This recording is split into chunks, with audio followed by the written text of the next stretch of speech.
Gente, amiga querida do canal Paz e Bem e da Pós TV 247. Eu sou Mauro Lopes. Chegou a hora. Chegou a hora de um programa que é muito, muito esperado por todo mundo.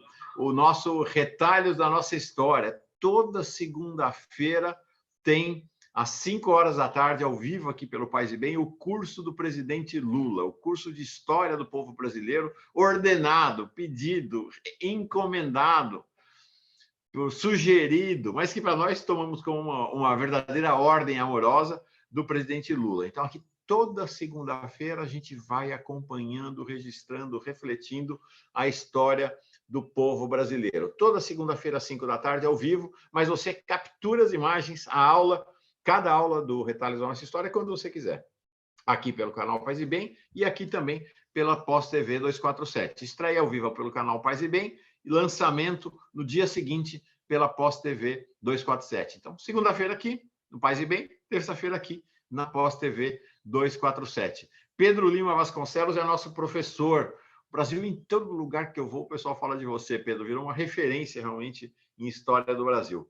Muito legal. Tudo bem com você? Boa tarde, Mauro. Tudo bem? Tudo bom. Um prazer retomar aqui a nossa série das segundas-feiras. E vamos em frente, descobrindo, né? Tratando de descobrir histórias não contadas, tantas histórias não contadas, lutas desconhecidas, aquelas que não constam no retrato. Então, é um dever que a gente tem para com essa história, para com a nossa gente, para conosco. Hoje é uma dessas. Hoje você sabia que o povo tomou o poder lá na chamada província do Grão-Pará, no século XIX? Pois é, tomamos o poder. Hoje nós vamos falar da cabanagem, um movimento muito desconhecido do povo brasileiro, mas um dos momentos altos da história do povo pobre desse país. É sobre isso que o Pedro vai relatar para nós hoje. Na verdade, é uma história de quando os povos amazônicos se levantaram. No contexto do Sínodo da Amazônia, não podia, no contexto desse influxo bonito, do encerramento do fluxo do Sínodo da Amazônia, não podia haver oportunidade melhor para falar da cabanagem do Pará. Nós conversamos sobre a Guerra dos Cabanos, lá no Nordeste, agora a gente está vindo para o Norte para falar da cabanagem. E o Pedro vai contar durante a aula para nós um pouco da relação. Né? Por que esses dois nomes? Por que esse nome, né? Cabanos lá no Nordeste, cabanagem no Norte do país? Então, tem muita similitude. Bom, é o seguinte, além de ser professor nosso aqui, e da gente aprender demais com o Pedro, eu tenho orgulho de ter o Pedro como coautor, é um dos autores do livro Lula e a Espiritualidade, Oração, Meditação e Militância. O artigo do Pedro realmente é fantástico no livro, fantástico, muito impressionante, muito impactante. E aí nós vamos lançar o livro juntos. Nós vamos estar juntos, pelo menos, em 2 eventos de lançamento do livro, Pedro e eu. Em Maceió, que é a terra dele, já está até definido, tem horário, tem local, tudo organizado.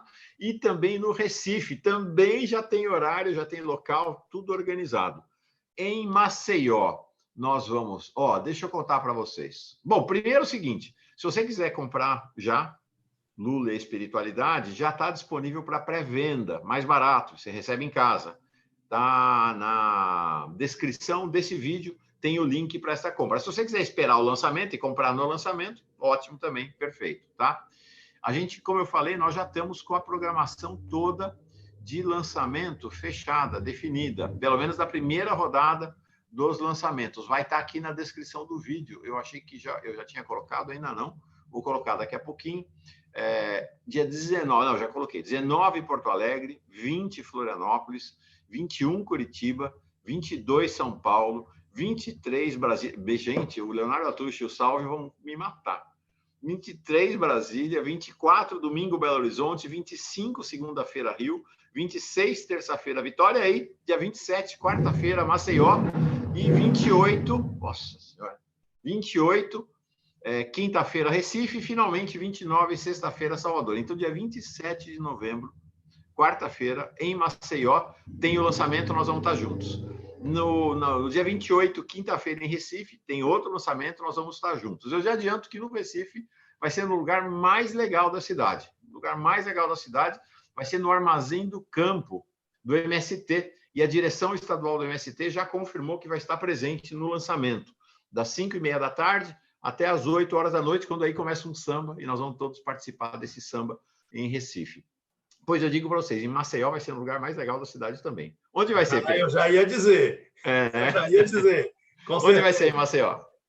Então, Mauro, vai ser na sede do Toro Escola de Psicanálise, que fica no bairro do Farol, bairro da Gruta, próximo à Avenida Rotary. É uma esquina, legal, na verdade, da Avenida Rotary. Quem é daqui de Maceió conhece essa avenida. É na Rua Jornalista Alziro Zarur, 201. O Toro Escola de Psicanálise, como o nome diz, é justamente uma escola de formação de analistas. É uma escola fundada por Tassiana, minha esposa, e que vem fazendo uma história importante no campo da formação analítica, sendo a referência na cidade nesse campo, e tem cada vez mais vem sendo visto o Toro como um espaço significativo, importante para as discussões das questões que dizem respeito à cidade, ao Estado, ao país, questões que colocam a psicanálise na polis, na cidade, legal, discutindo e problematizando as questões que emergem da polis.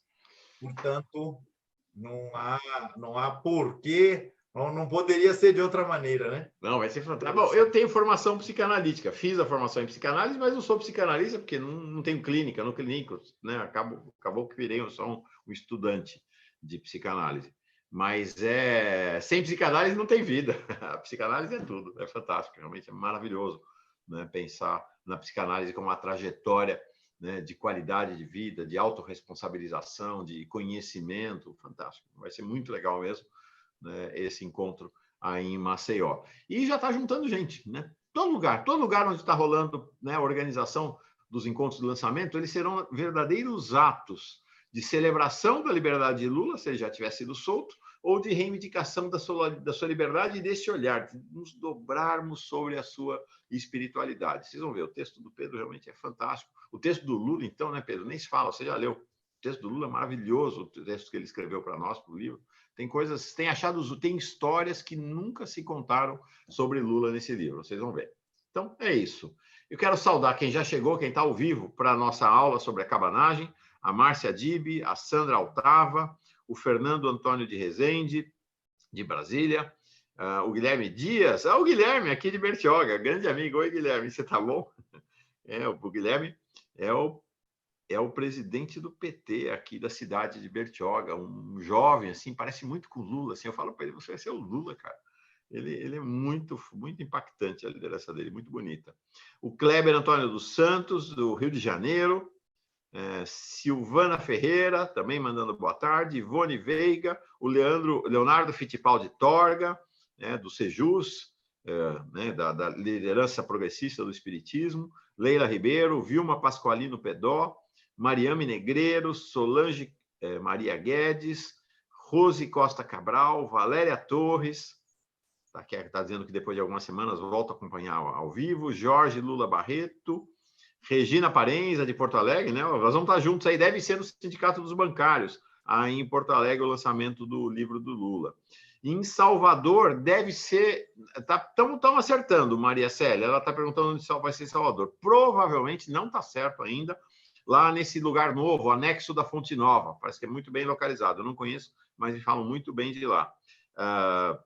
Leila Sodré, Pedro Lobato, Silvana Zanella Gorian, e a Silvana Zanella Gorian, se eu não estou enganado, de Vitória, a gente vai se encontrar em Vitória, né? E a Jaqueline Manchem, de Palhoça, em Santa Catarina. Gente, todo mundo senta-se muito bem chegada para essa nossa aula sobre a cabanagem. Pedro, e aí? O que é essa história? O povo tomou o poder no Brasil?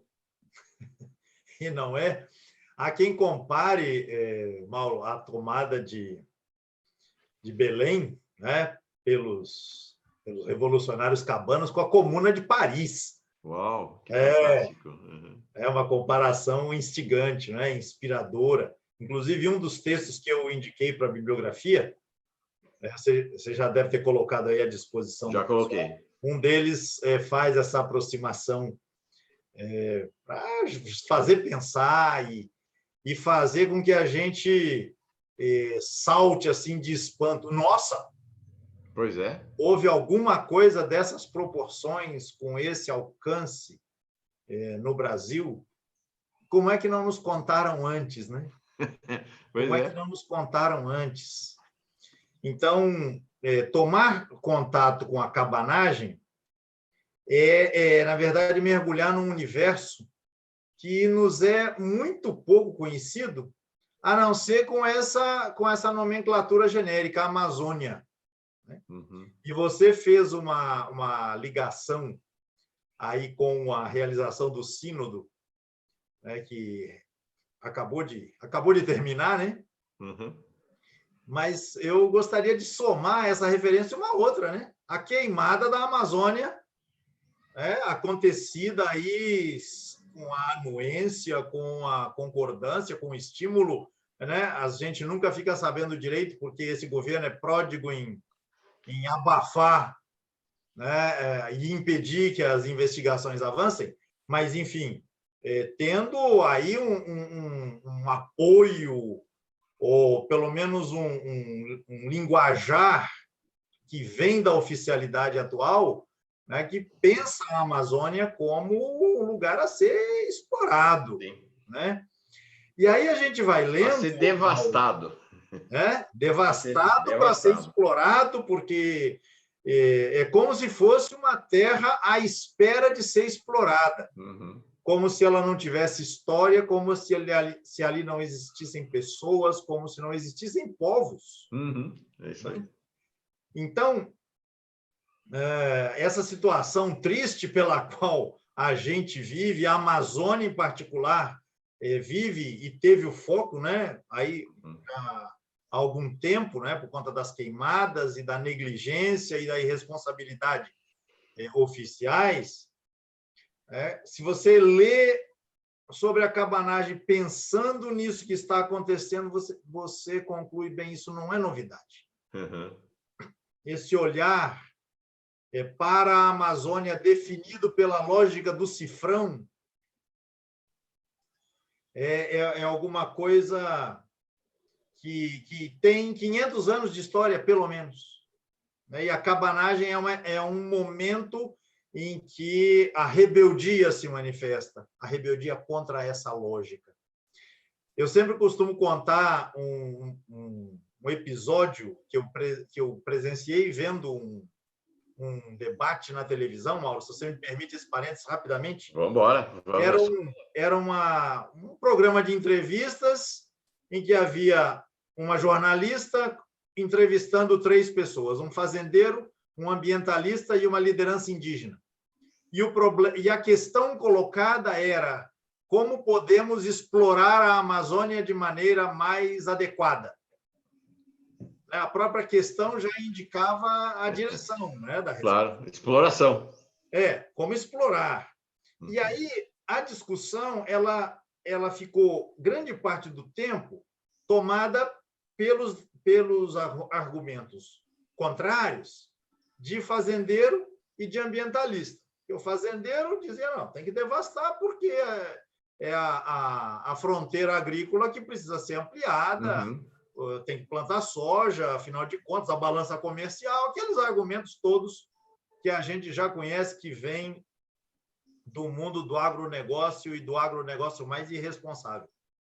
De outro lado, o ambientalista, ele dizia: não, a gente tem que manejar a floresta de maneira responsável, porque, afinal de contas, aquilo é um mundo misterioso, a gente não sabe o que existe ali em termos de potencial econômico. Afinal de contas, há plantas, há ervas, há inúmeros elementos na floresta que podem ser descobertos, explorados, pesquisados e se transformar em remédios, em vacina, vai saber.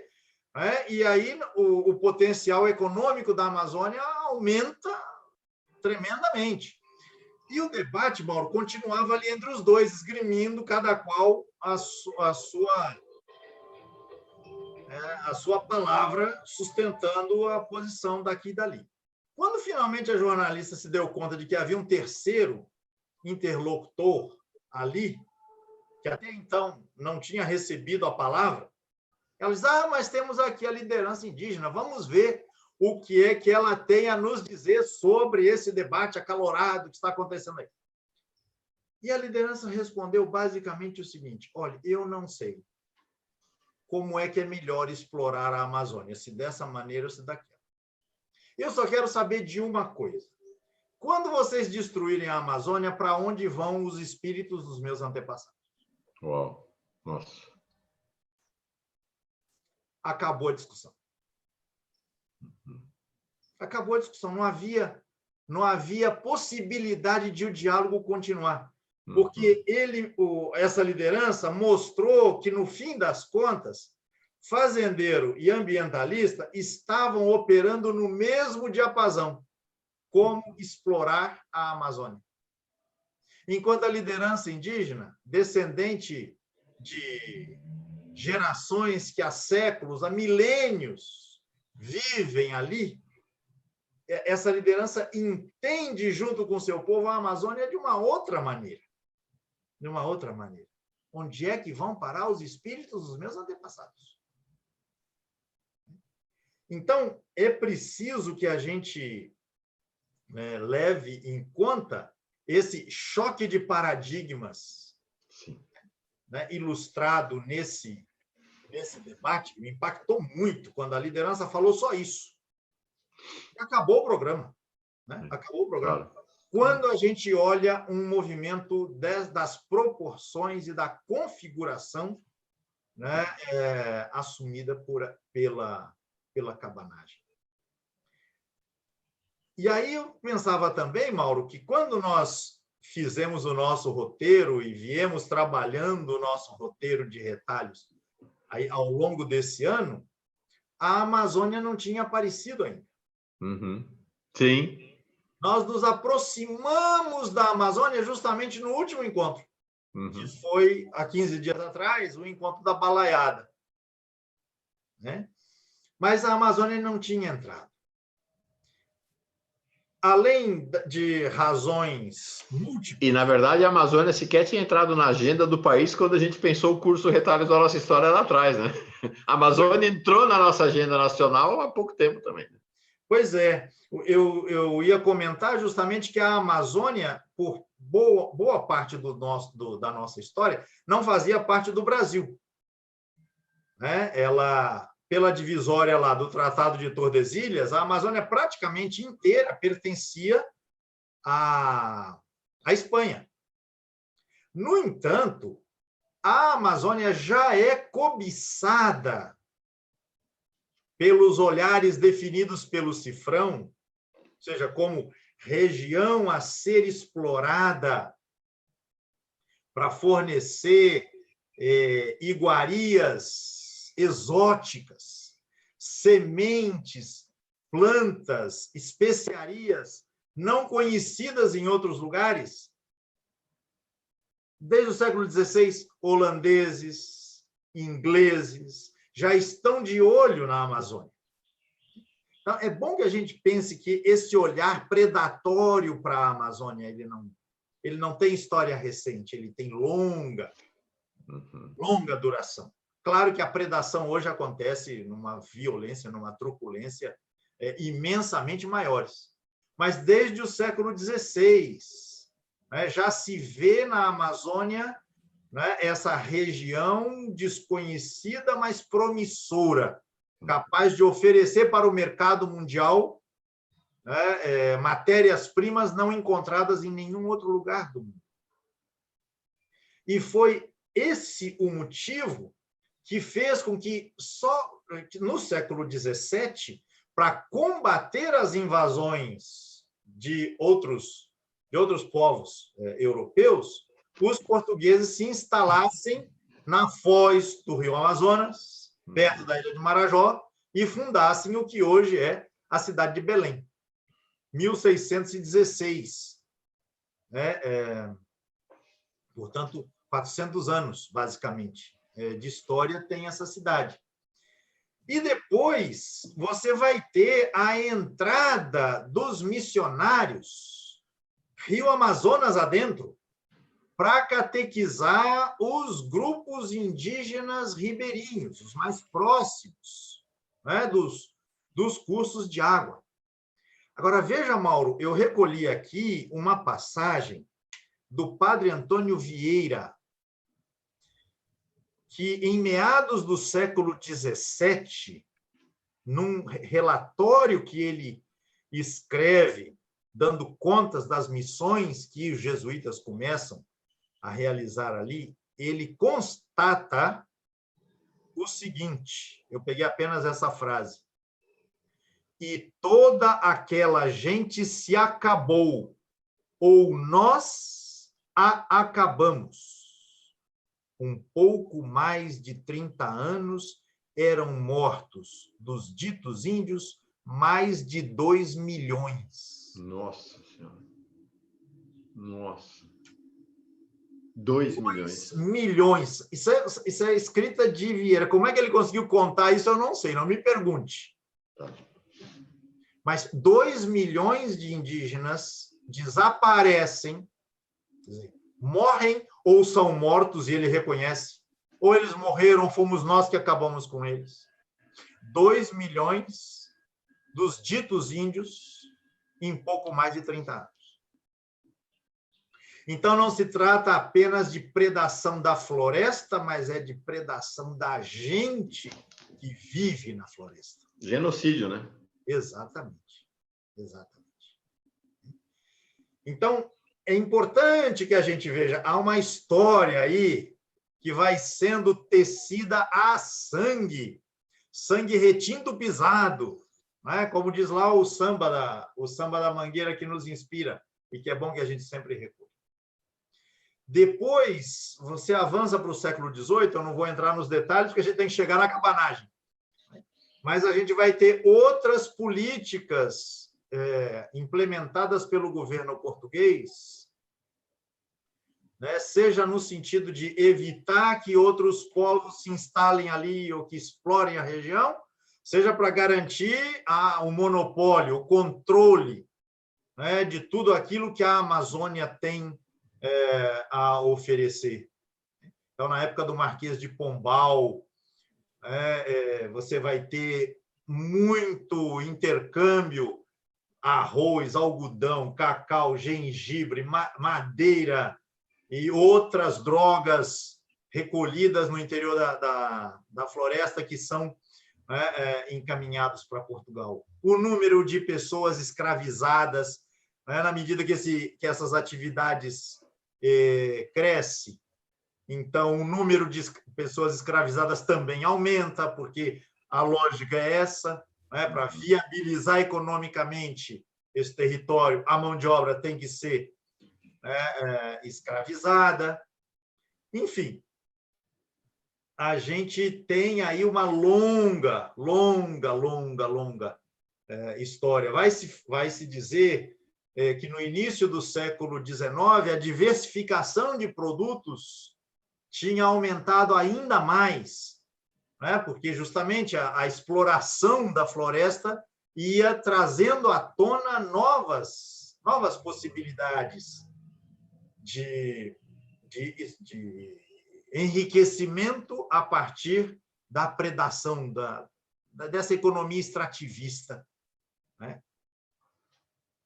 Agora, tudo isso, Mauro, acontece à revelia, ou de maneira independente, de maneira autônoma, àquilo que está acontecendo no resto do país.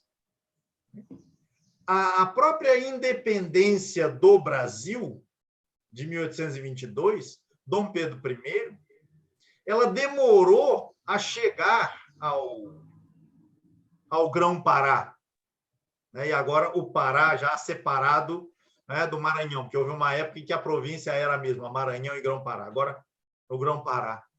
E por quê? Porque o fluxo com Portugal era tão interessante para as elites locais, regionais, que elas não queriam aceitar a independência.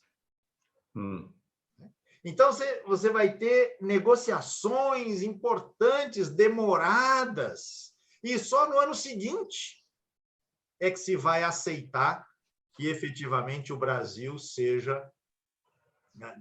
que a independência do Brasil chegue até lá. E foi uma coisa meio forçada, foi meio imposta.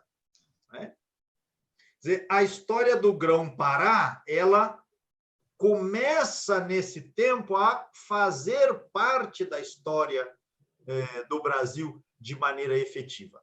Claro que, a essa altura, já tinha acontecido o Tratado de Madrid, que tinha redefinido as fronteiras, né? Alargado para o oeste as fronteiras, né, do território português, agora o Brasil, mas, de maneira mais efetiva, você precisa esperar a virada do século XVIII para o XIX, para que, né, essa vastíssima região vá tecendo uma integração um pouco mais articulada com os rumos basicamente estabelecidos no Rio de Janeiro para o restante do Brasil. Quer dizer, a região ali da Amazônia e o Grão-Pará, eles eram terra do seu povo originário, basicamente, e os ribeirinhos estão se instalando, mas funcionava como que um enclave português com autonomia em relação ao resto do Brasil, né? Exatamente, exatamente. Quer dizer, mesmo com o Tratado de Madrid dizendo que isso agora é América Portuguesa, né, em termos práticos, né, pouca coisa mudou. Quer dizer, a coisa mudou lá no século XVII com o genocídio, que o próprio Padre Vieira constatou, e com os implementos comerciais, né, e o assento na exploração extrativista, já do tempo do Marquês de Pombal, na segunda metade do século XVIII. Mas, em termos políticos, parecia aqueles que estavam ganhando com essa linha direta, né? Belém-Lisboa, vamos pensar assim, que valia a pena que a Amazônia não se integrasse ao Brasil, recém-tornado independente. Então, só com muita dificuldade é que isso efetivamente se concretizou. Nesse sentido, há que se pensar a cabanagem, Mauro, não como um movimento organizado ou suficientemente organizado para tomar Belém e se sustentar ali. Ou seja, a organização não foi suficiente. É preciso reconhecer isso. Agora, por quê? Porque a gente tem que pensar esse contexto.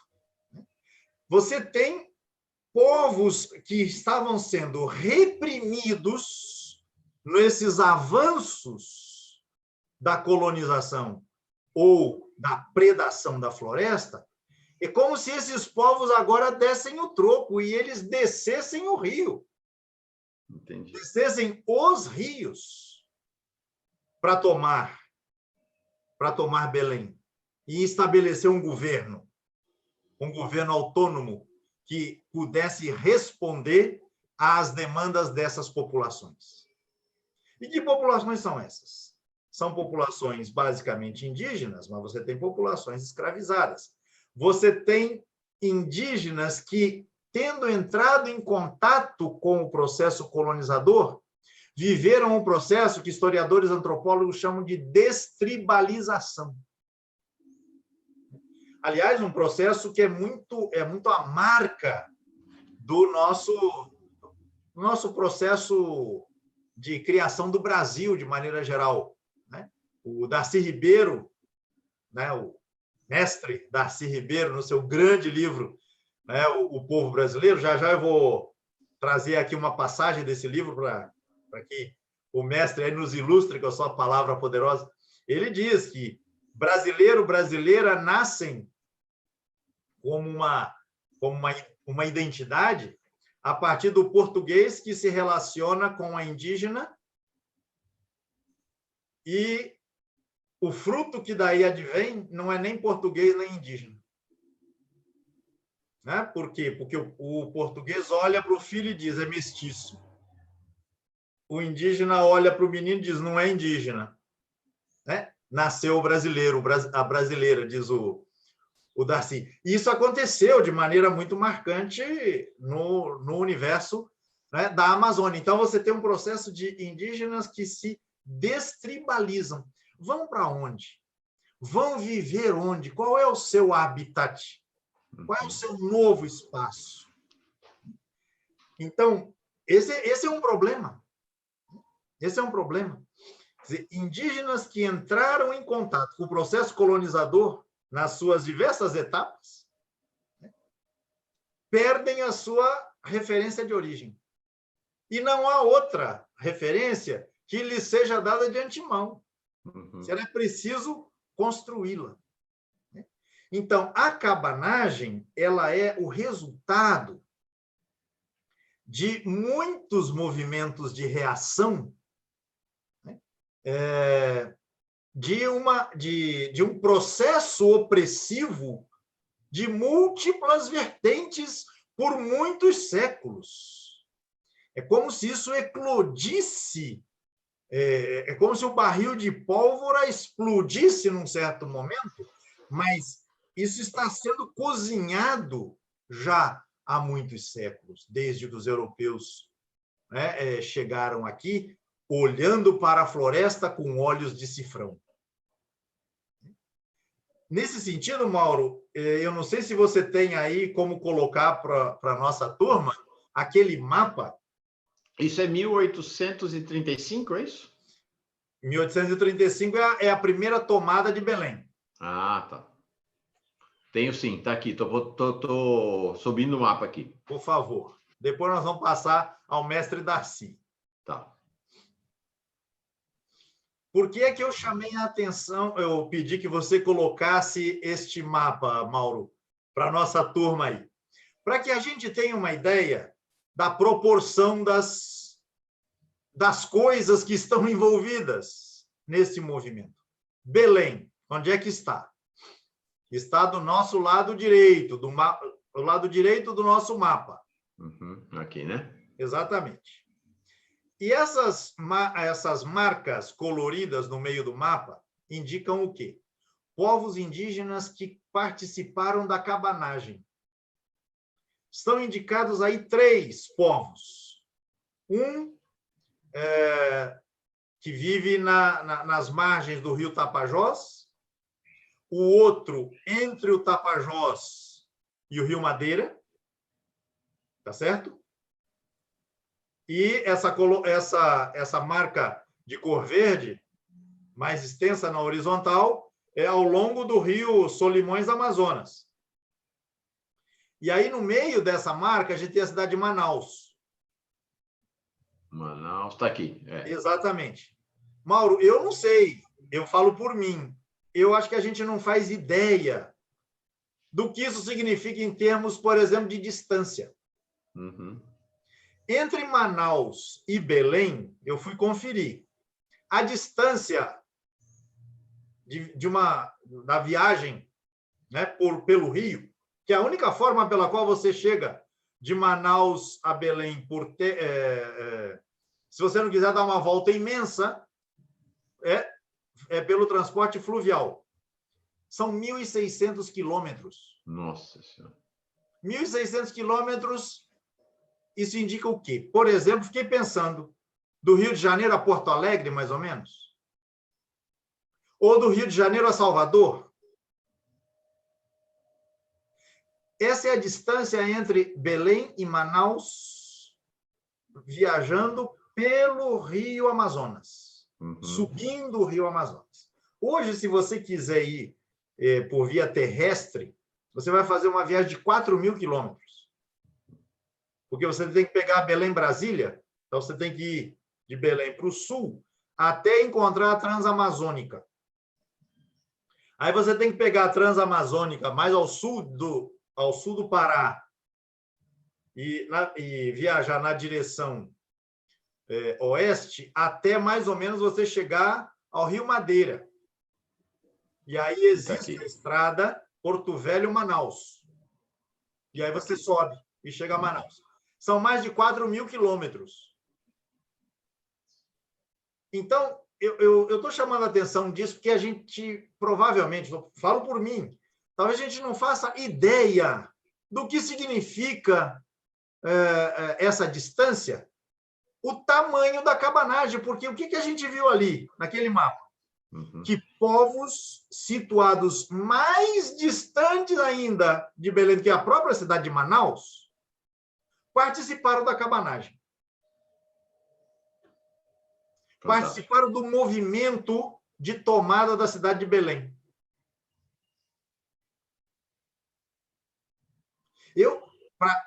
Indo até a cidade de Tefé, que é bem mais para dentro, quase já. Aqui, estou vendo aqui. Exatamente. Tefé. Uhum. Quase, exagerando um pouquinho, quase chegando à fronteira com Peru e Colômbia. Uhum. Né? Então, quando a gente pensa a cabanagem, a gente pensa uma área gigantesca. Monstruosamente gigantesca. E aí o que nos faz ter ideia do tamanho da indignação desses povos, né, para poder fazer esse movimento. Pois é.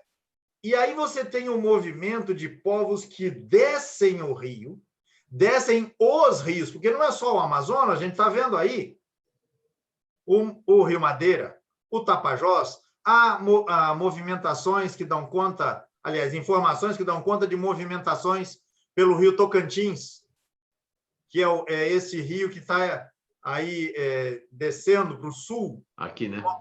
Não, à sua direita. À sua direita. Esse, o Rio Tocantins. Sim, que vai dar aqui no biquinho de Goiás, né? Exato, o Bico do Papagaio. Aí você tem um encontro dos rios Araguaia e Tocantins. Isso. Uhum. Você tem movimentações de grupos também pelo Rio Tocantins.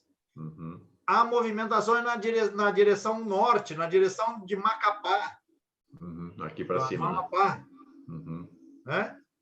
Acima da Ilha do Marajó. Enfim, aqui, a gente fala, quando fala de cabanagem, a gente, obviamente, concentra a atenção na cidade de Belém pela sua importância, pela sua centralidade, óbvia, pelo lugar estratégico que ela ocupa, né? A foz do rio. É a porta de entrada da Amazônia e a porta da saída das riquezas expropriadas da floresta. Né? E daí o interesse de se manter a linha direta, né? entre Belém e Lisboa, nesse comércio, né? alimentado da predação da floresta. Sim. Então, a gente não consegue imaginar, né? Todos os movimentos dos quais a gente falou antes, a gente tratou, eles não têm essa proporção. Né? E é por isso que se diz que, muito provavelmente, o massacre que se sucedeu à tomada, né, de Belém, o governo cabano em Belém, provavelmente foi o maior massacre na história do Brasil. Alguns falam de 40 mil pessoas. Você colocou uma cifra também na apresentação do nosso encontro de hoje, né? Mas as cifras elas não são seguras, óbvio, né? Claro. Mas está na casa de algumas dezenas de milhares de mortos. Por quê? Porque não só você teve... Porque nós estamos falando, então, o maior massacre da história do país, é isso? Muito provavelmente. Muito provavelmente. Mais do que o Belo Monte de Antônio Conselheiro, mais do que Contestado, que já foi maior do que o do Belo Monte, né? 30 mil pessoas provavelmente mortas ali. Aqui parece que a coisa foi para cima disso. Por quê? Porque não só essa gente desceu os rios, tomou Belém, instalou ali um governo cabano, rompeu com a dinâmica estabelecida no Brasil Império, né? Cortou o pagamento dos impostos para a coroa, ou seja, para a regência naquela época. Nós estamos ainda no período regencial. Né? Foram tomadas outras medidas, né? No sentido de atender a demandas populares. Mas quando isto cai, você tem a repressão que sobe os rios. Então, a repressão ela não fica confinada ao território de Belém e cercanias, pelo contrário, a repressão avança a floresta dentro. O mesmo movimento que foi feito dos cabanas, descendo o rio, agora as forças da repressão vão fazer em sentido contrário. E aí se fala de alguma coisa, possivelmente na casa dos 40 mil mortos. Isso por quê? Porque a repressão continuou mesmo depois que a cidade de Belém foi tomada pela oficialidade em 1836. Ou seja, a tomada da cidade teve várias interrupções, basicamente 2, mas ela durou entre 35 e 36. Só que a luta cabana continuou mesmo depois de Belém ter sido tomada. Por quê? Porque você vai ter levantes de grupos indígenas contra as forças da repressão. Você vai ter levantes de pessoas escravizadas contra seus senhores e contra as forças da repressão. E quanto mais esse povo vai para o interior, tratando de escapar, as forças avançam, daí a pouco eles reagem. O Pedro, o movimento a cabanagem ele é historicamente datado de 1836 a 1840, mas o período em que Belém 35. foi... 35, desculpa. Exato. De 5 anos, né? Mais de 5 anos. O período em que Belém efetivamente foi ocupada pelos cabanos, qual foi? 35 a 36.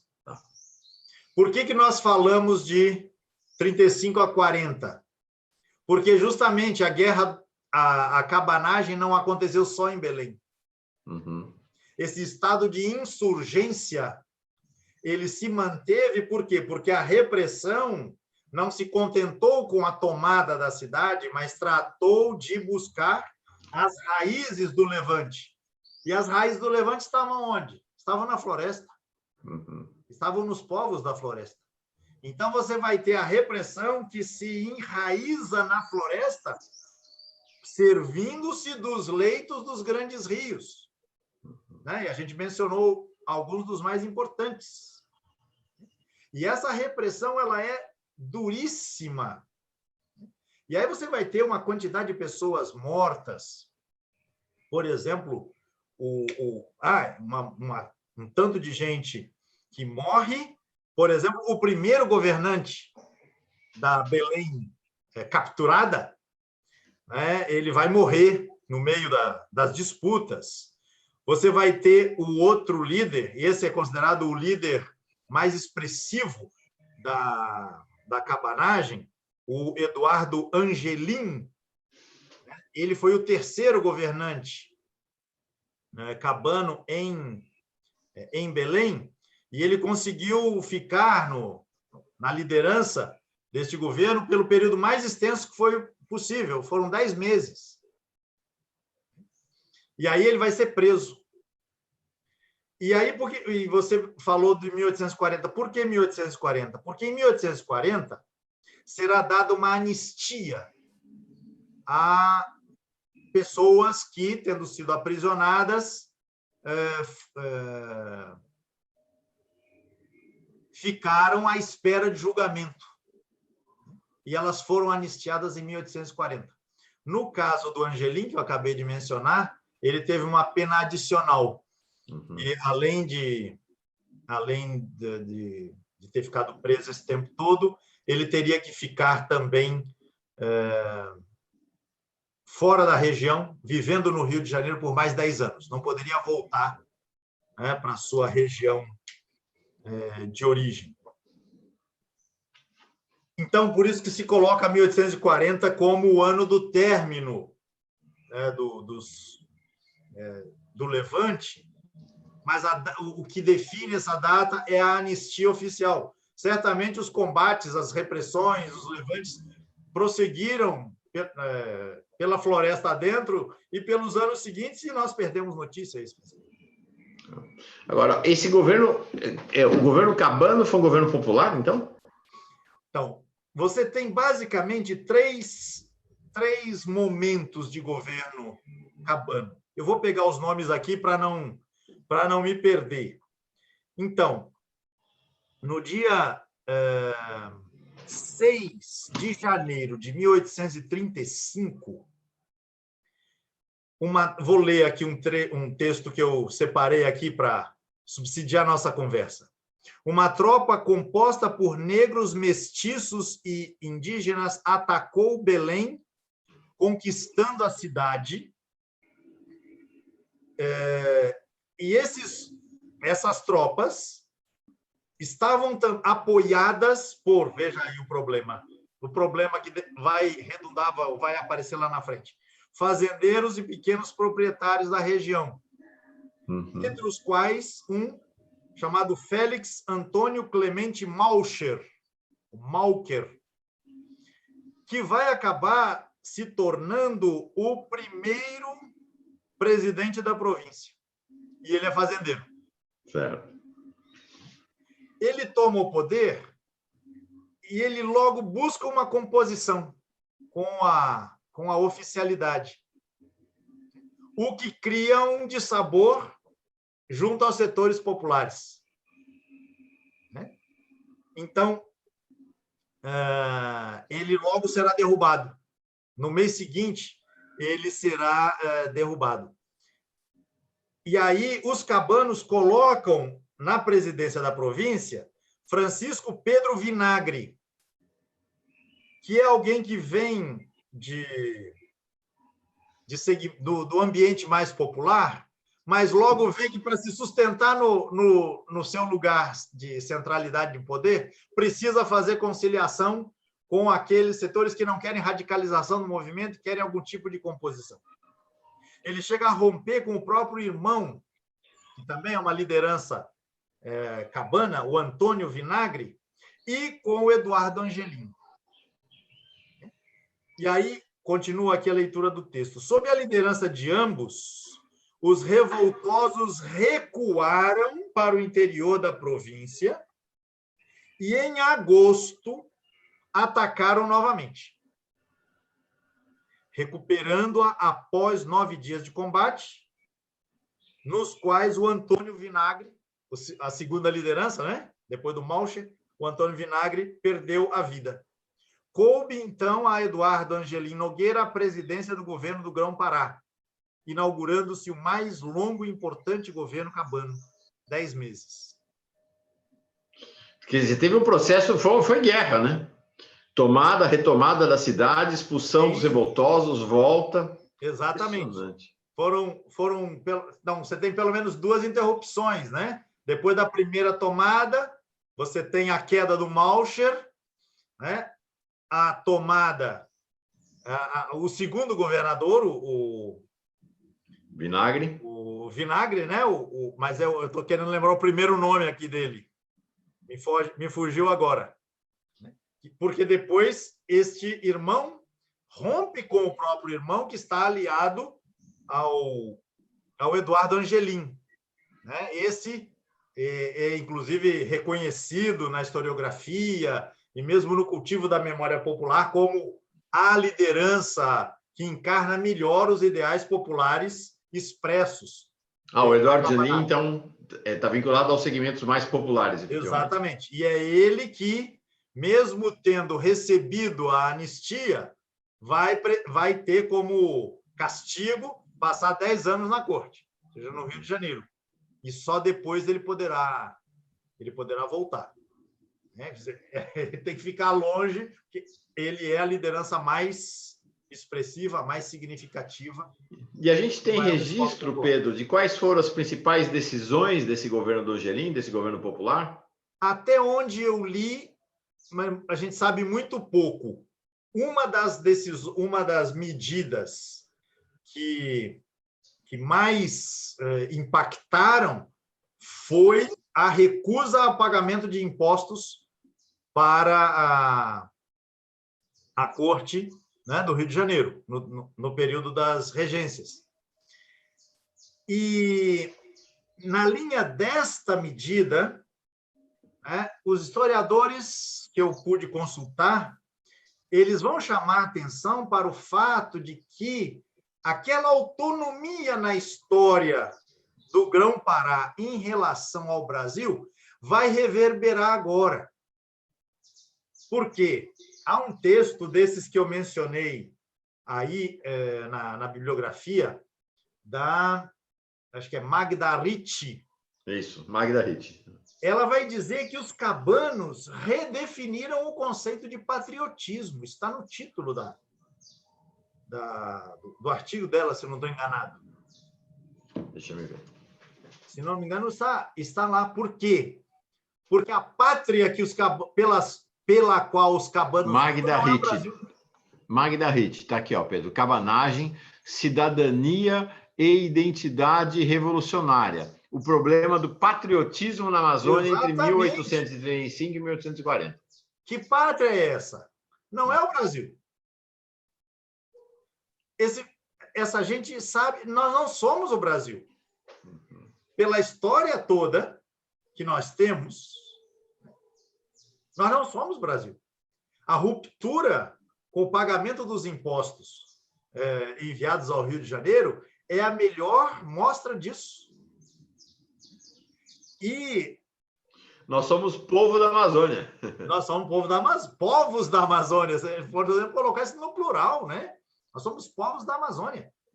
E não é à toa que os dois primeiros governantes cabanos caem quando eles estão dispostos a fazer composição com o governo brasileiro.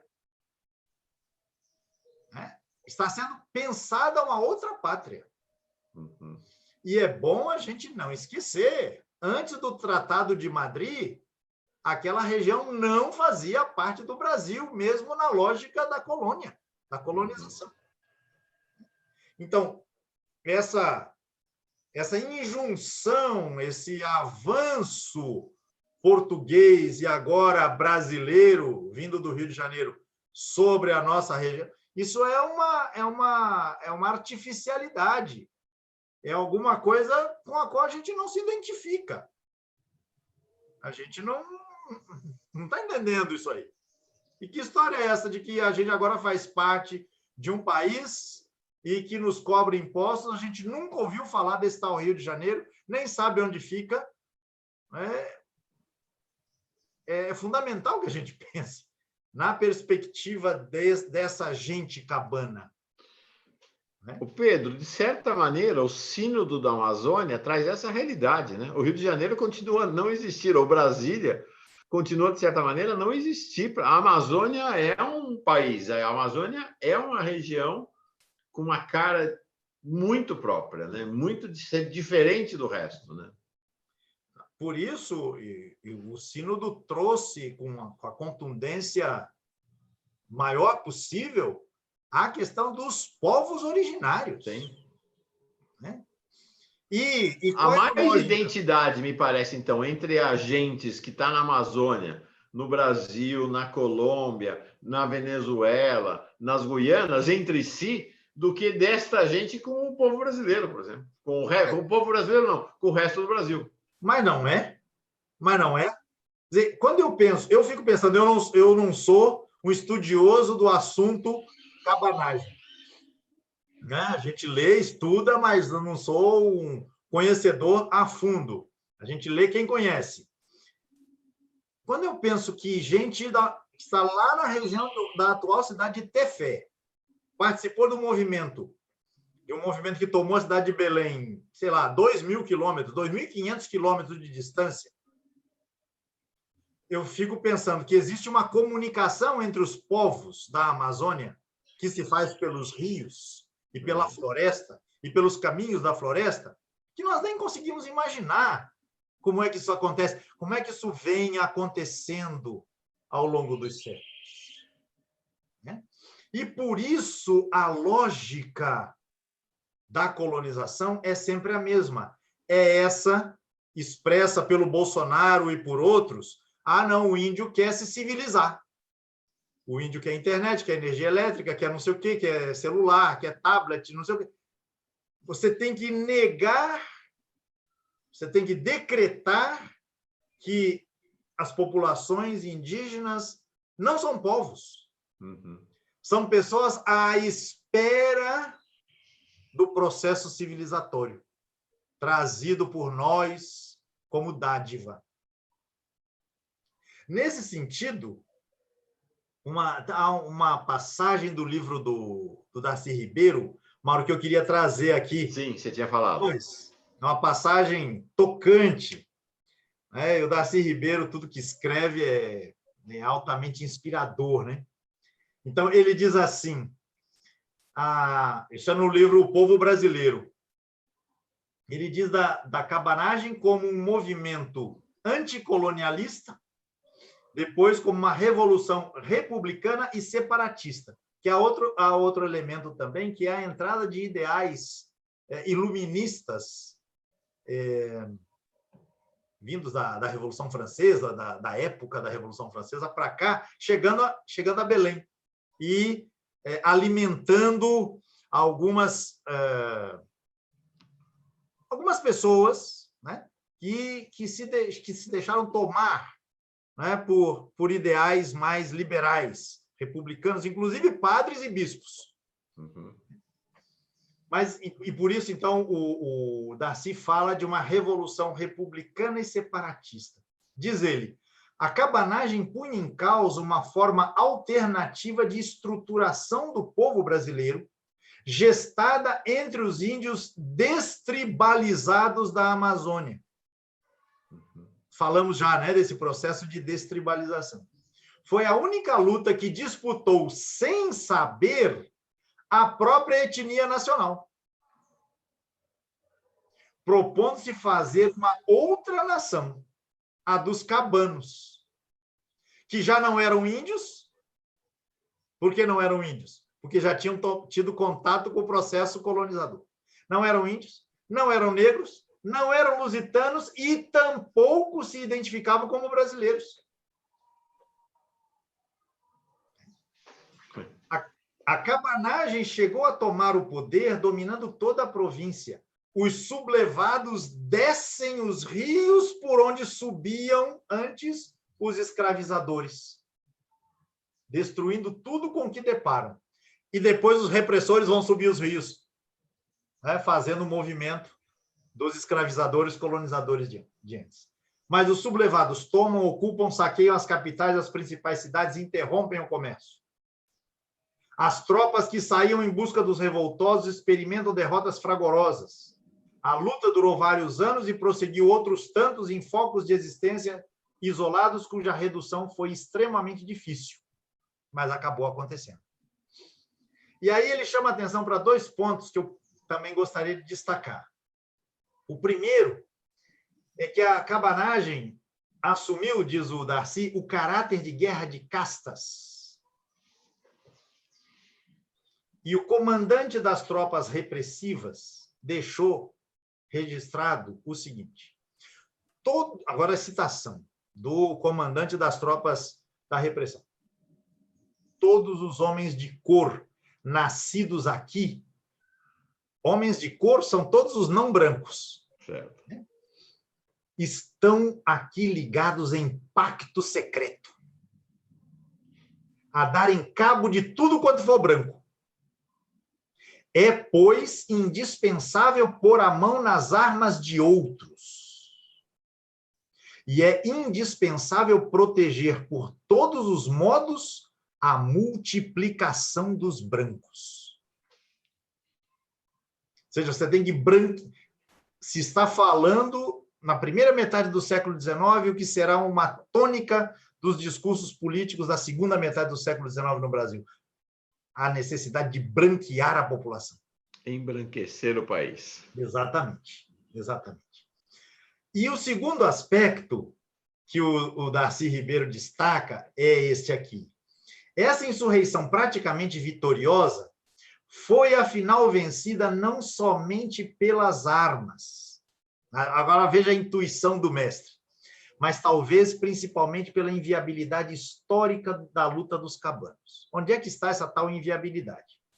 Sua revolta secularmente acumulada contra a opressão e a discriminação era uma razão suficiente para desencadear a guerra, mas não era suficiente para propor e levar a cabo, depois de cada vitória, um projeto alternativo de ordenação social para as gentes díspares que engajavam na luta libertária. Uhum. As populações lideradas pelos cabanos já estavam contaminadas de civilização.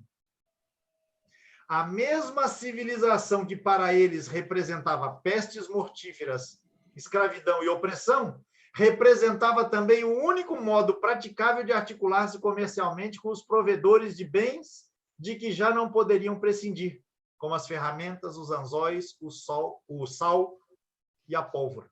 Uhum. Ou seja, se eu entendo bem o mestre, entrou em contato com o colonizador, você fica contaminado, contaminada. O colonizador tem atrativos, né?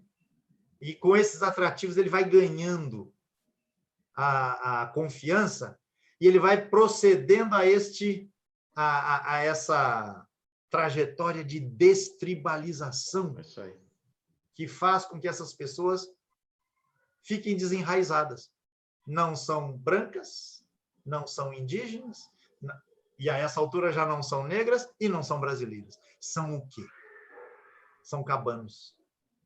E isso não se teve força suficiente para sustentar e manter, né, num processo de mais longa duração. Nossa. Comuna de Paris, em Belém do Pará. Uma comuna diferente, né? Uma comuna indígena. Pois é. Né? Uma comuna negra, uma comuna brasileira. Uma comuna amazônica, mais do que tudo. Né? Uma comuna amazônica. Talvez a melhor definição é uma comuna amazônica em Belém do Pará. Né? Fantástico. Agora, Mauro, ainda temos um tempinho? Temos, eu ainda quero até ler algumas, tem muitas falas aqui das pessoas, eu quero ler também ainda antes de acabar. Tá certo. Você perguntou da tomada da ocupação da cidade de Belém, e depois disso, né? Eu separei aqui também uma passagem desse artigo da Magda Ricci, recomendo muito a leitura, em que ela fala do processo posterior, Uhum. né? Quer dizer, quando os cabanos saídos, expulsos de Belém, nem por isso arrefecem na luta. Certo. A luta vai ganhando outras formatações, outras configurações. Ela diz assim: a cabanagem é uma revolução que exportou líderes revolucionários e seus ideais. O movimento ensinou a liderança a muitos interioranos da Amazônia, transmitindo-lhes um significado próprio para palavras como constituição e patriotismo.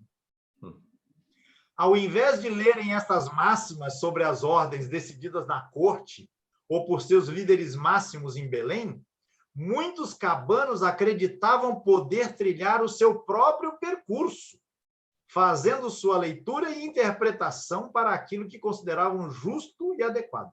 Reliam as palavras do bispo, as palavras do Angelim e mesmo do imperador. Para adquirir toda essa confiança e controle de si, foi necessária muita experiência de luta. E esta não se encerrou com a retomada de Belém pelas tropas oficiais. Uhum. Depois disso, os cabanos ainda viveram uma saga pelos rios e igarapés da imensa calha do Amazonas, do Madeira, do Tocantins, em um movimento de fuga e interiorização da luta armada. Estes revolucionários fugitivos abriram outras frentes de luta, ampliaram suas bandeiras e alteraram as formas de guerrear. Aprenderam a usar a natureza a seu favor, envenenando rios, queimando a mata, espantando os animais, dizimando plantações de alimentos básicos para a subsistência das tropas inimigas. Seus avanços fizeram muito alarde no Médio e no Alto Amazonas. Médio e Alto Amazonas é de Manaus para frente, ali, né? Embora Manaus esteja no Rio Negro, mas daquela altura, né? Ou de Santarém, da cidade de Santarém, Foz do Rio Tapajós, dali para cima. Né? Médio e Alto Amazonas, nos rios Negro, Trombetas, Eles revolucionaram cidades como Santarém, Manaus e toda a região até a fronteira com o atual estado do Amapá. Rumaram para a calha dos rios Tocantins, Madeira, indo na direção do Maranhão e do Piauí. Deixaram atrás de si uma Amazônia cabocla que exaltava o poder das novas lideranças. Que maravilha. Muito bonito esse parágrafo. Muito. E o texto continua, mas não vou prosseguir. Eu convido as pessoas a que localizem esse texto. Ele está disponível na internet. Tá. Eu vou ver se coloco o link, então, na descrição do vídeo. Vale a pena. É uma síntese que essa é uma professora lá do Pará. Ela faz de toda a investigação que tem sido feita sobre a cabanagem, e essa conclusão me parece muito feliz. Não queria deixar de trazê-la aqui. Presidente Lula, tua intuição é absolutamente imprescindível para o país, né? Essa intuição do Lula, quando disse para nós, vão mostrar a história do povo brasileiro, foi realmente insuperável. Porque fora do norte, da região norte, imagino que no resto do país ninguém tem ideia de que houve uma comuna, de que os pobres da Amazônia tomaram o poder em Belém e sustentaram o poder em Belém. Impressionante. História fantástica. E ela vai dizer, Mauro, que nesse deslocar-se cabano pela floresta, né, revolucionando, convulsionando cidades, eles vão criando quilombos, criam comunidades mistas de negros, negras, indígenas, mestiços, e diz ela, são exemplos únicos de comunidades de resistência que se embrenham nas florestas e, como a gente falava em relação aos quilombos do Vale do Paraíba, o seu anonimato lhes garantiu a sobrevivência. E aqui com uma experiência fantástica, né? De quilombos para os quais converge todo mundo, né? Exatamente, isso que ela vai dizer, comunidades mestiças, né? Multiétnicas, exatamente, comunidades mistas, ela diz, né? Fantástico. E aí, pense que o processo colonizador, né, ele, na medida em que ele descobre que existem essas comunidades, vê nelas algo a ser eliminado. Sim, claro. E eu não estou falando da colonização de lá atrás, não, estou falando da colonização agora.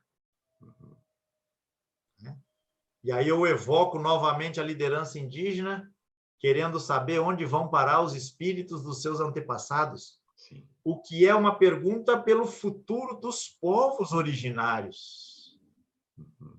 Né? Durante a vida e no pós-vida. Né? Mas isso é obstáculo. Isso é obstáculo a ser vencido. Porque, afinal de contas, o que interessa ou é a soja, ou é a erva, ou é o nióbio, ou é o ouro, enfim. Essas pessoas não existem. Sim. Ou precisa-se convencer as pessoas em geral de que elas não existem. Sim. Nossa, fantástico. Deixa eu ler um pouco, vai? Aqui das mensagens das pessoas que chegaram. É realmente muito impactante essa história da cabanagem, muito impactante. Aqui. O Américo Fortal chegou aqui. A Carmen Povoleri perguntando onde vai ser o lançamento no Rio de Janeiro. Não está definido. O querido reverendo Eduardo Henrique está aqui entre nós também. Maria Paula Leal. A Cleise Guedes, falando da minha terrinha. Pois é, dessa terrona, na verdade, né? Silvia de Paula Garcia. A Maria Paula dizendo que esses espíritos retornarão outra vez para cobrar essa destruição. A Gisele Araújo dos Santos, grande amiga aqui de Bertioga. A Ninfa Zampronha Barreiros. O Rogério Anitablian. Rogério, alegria grande, protagonista importante hoje na Pós TV 247, especialmente com o amigo Conde, o Gustavo Conde, mas que semana que vem, não, daqui 2 semanas vai estar com a gente no Giro das 11 também. Legal, Rogério, bem-vindo. A Leila Sodré diz aqui, índios e caboclos que moravam em cabanas às beiras dos rios, ribeirinhos, foram oprimidos 2 vezes, primeiro pelo governo regente e depois pelos latifundiários que traíram o povo insurgente. A Cleise, que é de Belém, falando, né, de Belém a Pará, 5 dias de barco. José Luiz Almeida, boa tarde de São Vicente, São Paulo, ótimo programa. Cleise Guedes, mais uma vez. Belém para Manaus não vai pela estrada, só avião ou barco, ou faz esse périplo aí que o Pedro descreveu para nós, que é quase que uma volta ao mundo para chegar. Eu encontrei uma informação de que é possível fazer, mas é um negócio impraticável. Até porque a Transamazônica tem vários lugares em que ela é intransitável, dependendo da época, né, das chuvas. Enfim. A Maria Auxiliadora da Silva, pedindo para aproximar mais aquele mapa que a gente mostrou, acho que eu fiz isso, né? A Vilma Pasqualina Pedó, como conseguiram se organizar, se comunicar? Impressionante, é impressionante mesmo, né? Para nós que não somos da floresta, esses veios, esses vasos comunicantes que eles estabeleceram, né? Marisete Ferreira. Quem mais? Bom, muita gente. Rogério Tablian mandando parabéns. A Bruna Letícia, grande amiga, presente, né? Ela foi personagem, foi protagonista de Um Paz e Bem na semana passada. Ficamos grandes amigos agora. Que história triste, povo historicamente fracassado. Marisete Ferreira, os fascistas malditos estão em desespero, sabem que serão nocauteados. Mas aí foge do tema da cabanagem. Mas ela fala, essa é a brava gente brasileira. O Costa Alzamendi, 40 mil mortos no século XIX naquela região. Isso certamente teve um tremendo impacto no povoamento. Com esses 40 mil vivos, fatalmente teríamos bem mais gente hoje na Amazônia. O Kleber Correia mandando boa noite de Belém do Pará. A Leila Sodré, ela fala do vinagre Salvador. Bom, o Kleber Correia dizendo que mora na cidade nova de Ananindeua. Estamos dialogando com o norte. Estamos dialogando com o norte do país. Isso é uma grande, grande alegria. Então, quero saudar todo mundo que chegou para essa aula. Bom, não vai dar para falar. Tem muita gente chegando para essa nossa aula, muita gente participando aqui do curso do presidente Lula. Fantástico, né, Pedro? Grande aula. A Comuna de Belém, mas mais do que a Comuna de Belém, né? Aprendi que é a Comuna do Grão-Pará, né? A Comuna da Amazônia, na verdade, né? Fantástico. Pois é. Fantástico. E eu queria ecoar, Mauro, se você me permite, uma das mensagens que nos foram enviadas aí por alguém que nos acompanha, que falou, se não estou enganado, de povo fracassado. Apareceu essa expressão. Eu estou cada vez mais preocupado, interessado em pensar que esses levantes, que tem, no final das contas, um fim muito, muito peculiar comum, né? Que é a repressão brutal, né? Do chamado Brasil Oficial. Lá, o Brasil Oficial do Ariano, né? Inspirado no Machado, o Brasil Oficial que se joga... É a constante, né, Pedro? A gente passou pelo século XVI, XVII, XVIII e XIX. Tem uma constante, um massacre. Exatamente. Né? O Brasil Oficial que esmaga impiedosamente o Brasil Real, ou, como diz o Antônio Wise, lendo o Euclides, eu descubro, existe o Brasil inclemente e o Brasil vítima das inclemências. Né? Mas eu estou cada vez mais interessado em pensar numa perspectiva que eu acredito que não seja diversionista. Acredito que não, mas é uma faceta que a gente não deve perder de vista, a meu ver. Quantas pessoas, sem ignorar que 40 mil pessoas terão sido mortas, quantas pessoas não puderam refazer suas vidas em condições melhoradas com o movimento da cabanagem? Sim.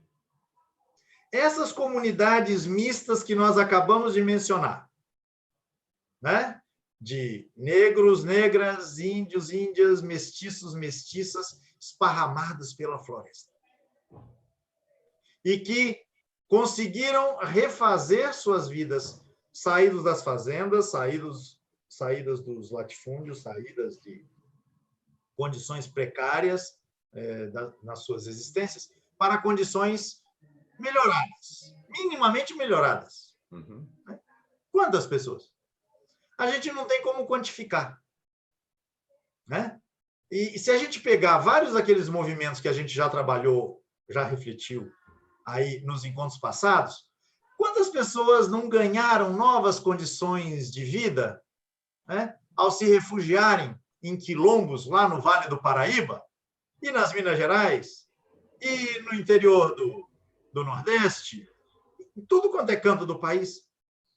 Quantas pessoas, quantas milhares de pessoas não ganharam novas possibilidades de vida a ponto de seus descendentes terem sido reconhecidos como tais na política de demarcação de terras quilombolas? Uhum. Só para pegar o exemplo dos quilombos, né? A política de demarcação de terras quilombolas feita, desenvolvida ao longo dos governos Lula e Dilma. Significa dizer que Palmares, Canudos, Cabanos, como diz o Ofertório do Povo, a música lá do Zé Vicente, são lutas de ontem e de hoje também, são retalhos de nossa história, bonitas vitórias que meu povo tem. Uhum. Então, eu penso que é importante que a gente não leia esses episódios da história apenas pelo desfecho trágico que atingiu o núcleo do movimento. Claro, isso precisa ser estudado, isso precisa ser conhecido, isso precisa ser denunciado, né? Essa constante, mas é preciso pensar, essa é a minha reflexão, a minha sugestão, de maneira mais porosa, e imaginar que essas histórias, esses processos geraram dinâmicas de vida, uhum, que muitas vezes escapam ao olhar da historiografia. uhum. Mas quantas pessoas não sobreviveram ao massacre do Belo Monte e puderam refazer suas vidas em outras condições um pouco mais favoráveis do que as condições que tinham anteriormente? E assim por diante. Legal. Queria repercutir, ou compartilhar essa reflexão, porque, no caso da cabanagem, ao que tudo indica, isso aconteceu. Movimentos que geraram vida. Por isso a repressão teve que avançar tanto. Teve que correr, subir os rios tanto. Por quê? Porque os focos de alternativa, cabana, ainda continuavam. E muitos continuaram. A repressão não os alcançou. Fantástico. Uf. Bom, gente, semana que vem, olha o tamanho da viagem que nós vamos fazer. Nós vamos sair da cabanagem e vamos para a Guerra dos Farrapos.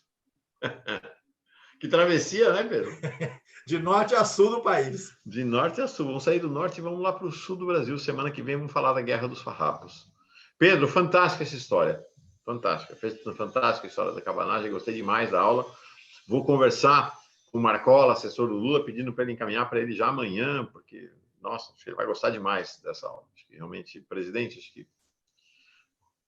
honramos, o Pedro, na verdade, né? Honrou seu pedido com sobras hoje, muitas sobras, de fato. Acho que trouxe à tona essa maravilha, né? Uma das maravilhas da história, daquilo que se tornou depois o povo brasileiro. Mas, no caso, hoje não é exatamente do povo brasileiro, né? Do povo da Amazônia. Né? Hoje nós nos dobramos sobre a história do povo da Amazônia. Foi muito legal. Obrigado, viu, Pedro? Sou eu quem agradece, mando um abraço para todo mundo, um abraço para o nosso patrono, aquele que nos provocou para essa trajetória toda. Que tenhamos uma boa semana, alimentando as esperanças, sabendo que a luta é difícil, mas vamos em frente. Vamos lá. Paz e bem para todo mundo. Paz e bem, gente. Paz e bem para todo mundo mesmo.